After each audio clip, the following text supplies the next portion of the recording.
Le rat Devil aimerait être roi et donc pour ça, il fait tout pour essayer de lui ressembler.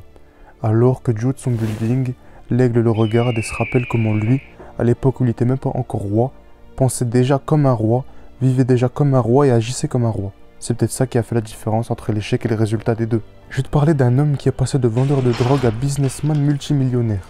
Il est connu pour avoir su faire ça en ridiculisant complètement ses concurrents, en agissant avec vraiment trop d'audace et surtout en affrontant la mort de très près. Reprenons du début. Notre exemple a grandi dans les rues de New York. Et depuis petit, que ce soit par lui ou par sa famille, il se sentait déjà destiné à accomplir de grandes choses. Il savait qu'il allait devenir riche, il savait qu'il allait être connu, il savait qu'il allait faire beaucoup de choses.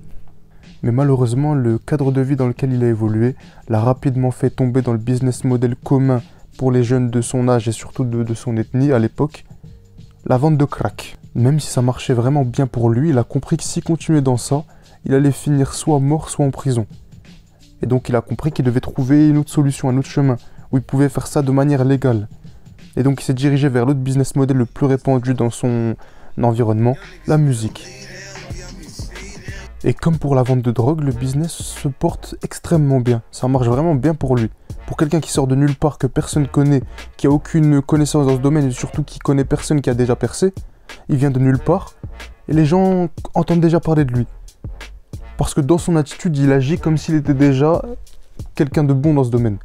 Il arrive dans la musique, il chante comme si c'était déjà un rappeur connu. Et donc grâce à ça, il gagne, il commence à avoir quelques petits centimes, quelques petits retours d'investissement sur ses activités. En parallèle, il continue encore la vente de drogue. Et c'est à cause de cet entêtement dans la vente de drogue qu'un événement va venir complètement chambouler sa destinée.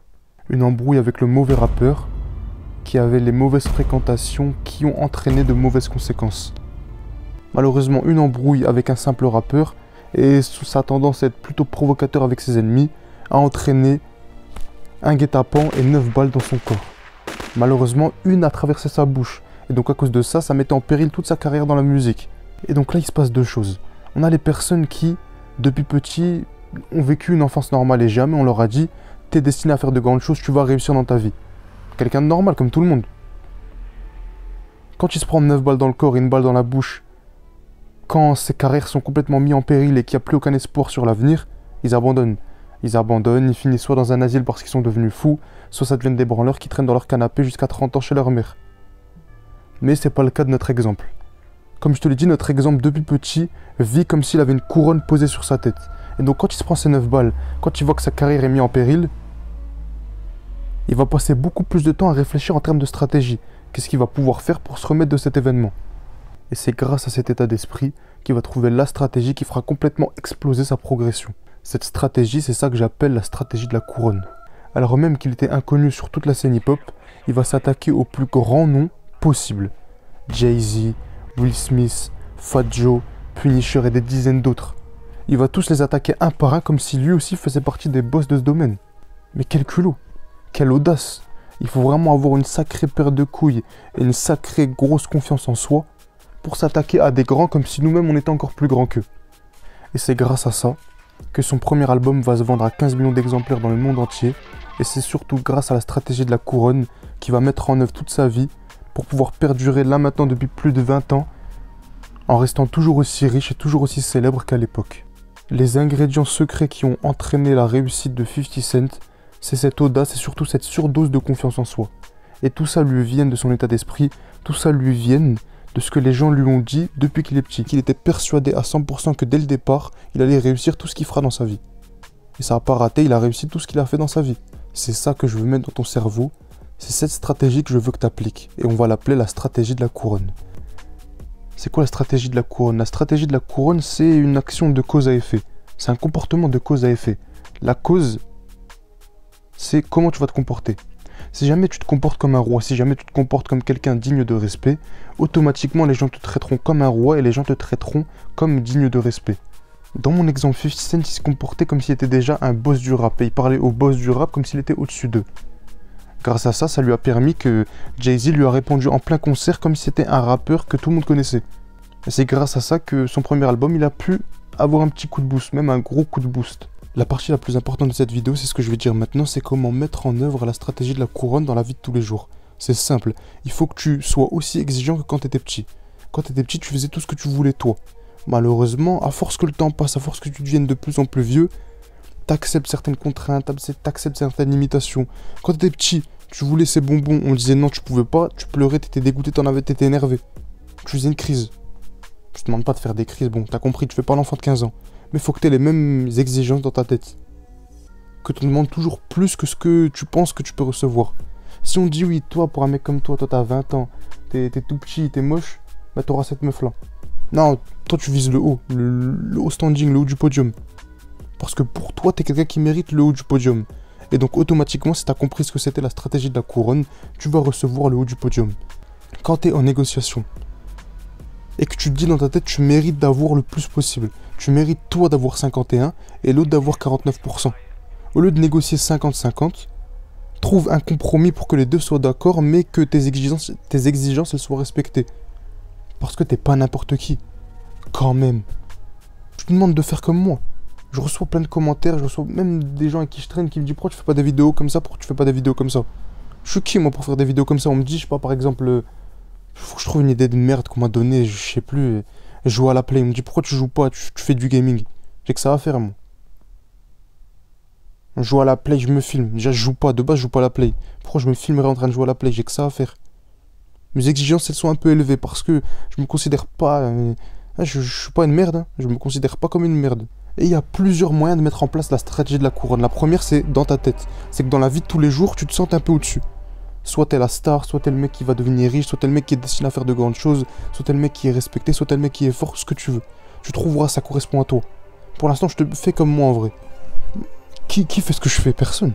Pas beaucoup de gens. Pas beaucoup de gens ont leur téléphone, mettent une caméra et les gens like. Il y a des gens que je connais pas. La plupart des gens qui sont abonnés, je les connais pas. Là, on a 100 abonnés à l'heure où j'ai vu. Il y a 100 personnes. Sur 100, il y en a peut-être 10-15 que je connais. C'est-à-dire qu'il y a plus de 80 personnes que je connais pas qui like ce que je fais, qui sont abonnés parce qu'ils aiment bien ce que je fais. Encore heureux, je me sens pas comme une merde. Et je te demande d'être pareil pour toi. T'as certaines qualités que les autres n'ont pas. Et même si tu te sens pas comme ayant des qualités supérieures aux autres, tu sais que toi, t'es pas destiné à faire la même chose qu'eux. Tu sais que le commun des mortels, c'est tous des mecs normaux, je sais pas, ils marchent dans la rue, ils sont tous pareils, ils essayent tous de se ressembler, toi non. Et je le sais parce que, en fait, si t'es abonné, même si tu regardes ma vidéo, j'ai pas besoin de t'expliquer. Tu le sens au fond que toi, que t'es pas comme tous les autres. En fait, tu le sais, tu vois, il y a tous les autres qui font ce que tout le monde fait, tout le monde se ressemble. Et il y a, voilà, il y a un autre groupe. L'autre groupe qui regarde, qui se dit, mais c'est bizarre, moi j'ai pas envie de faire comme eux en fait. Moi je vais te faire différemment. Et pour ces gens-là, on est d'accord. Déjà, on a ce truc qui fait qu'on est différent des autres. Mais c'est pas juste différent. Un albinos, il est différent de la plupart des autres personnes. Mais des albinos, c'est des merdes.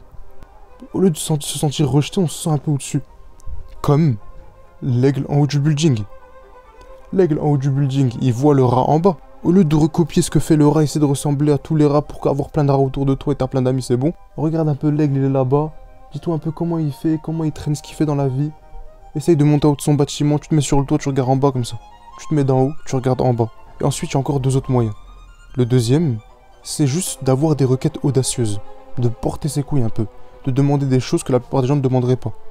Moi, je veux ça parce que je mérite tout ça. Mais c'est comme Christophe Colomb. Christophe Colomb, il a dit, moi, je veux un bateau. Je veux de l'argent. Je veux ça, je veux ça, je veux ça. Et si je vous ramène ça, je veux ça et ça en plus. Les gens, ils se sont dit, mais pour qu'un mec demande ça, c'est que il a les qualités pour naviguer je sais pas où. Et surtout que c'est un mec de l'aristocratie espagnole. Pas du tout. C'était un fils de vendeur de poissons. Et il avait zéro compétence en navigation. Mais il a fait semblant et donc il a eu le résultat qu'il fallait. Parce qu'il a eu les couilles de demander quelque chose d'élevé au départ. Si tu sais que tu te traites pas comme de la merde, bah demande pas de la merde. Demande pas moins parce que t'as peur de secouer les autres. Demande ce que tu penses que tu mérites. Si tu sens que tu mérites beaucoup, demande beaucoup. Et enfin, la troisième chose que tu peux faire, c'est d'interagir, que ça soit en t'embrouillant avec eux, en discutant avec eux, en te faisant ami avec eux, ou partenaire avec eux. Vise des gens qui sont au-dessus de toi. T'essayes d'interagir avec des gens que tu sais qui sont au-dessus de toi, mais je le répète encore, tu te traites pas comme de la merde. Donc pour toi, t'es au même niveau qu'eux.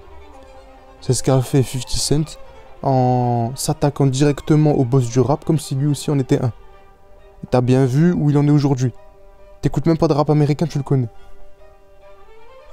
Donc pour résumer, la première chose que tu peux faire, c'est de te sentir supérieur aux autres. Deuxième, c'est d'avoir des requêtes très audacieuses. Et la troisième, c'est d'interagir, que ça soit en insulte, en embrouille, en sympathie ou en amitié avec les gens qui sont beaucoup plus supérieurs à toi. Et assez parlé en métaphore, assez parlé en exemple, je vais être direct avec toi. La solution, en mots clairs et précis, c'est de se sentir supérieur aux autres. Mais n'abusons pas, n'allons pas dans l'arrogance. Être arrogant, ça peut être vu comme une certaine insécurité. Vu que t'as pas vraiment confiance en toi, tu fais semblant en disant ouais, moi je sais faire ça, je sais faire ça, je sais faire ça, je suis le meilleur. Alors qu'on ça se sent que c'est pas vrai. Non, là c'est juste vraiment, t'es sûr à 200%, t'es persuadé que t'es supérieur à eux, que t'es pas comme tout le monde. Parce qu'inévitablement, si tu te comportes d'égal à égal avec une personne, il te considérera comme inférieur à lui.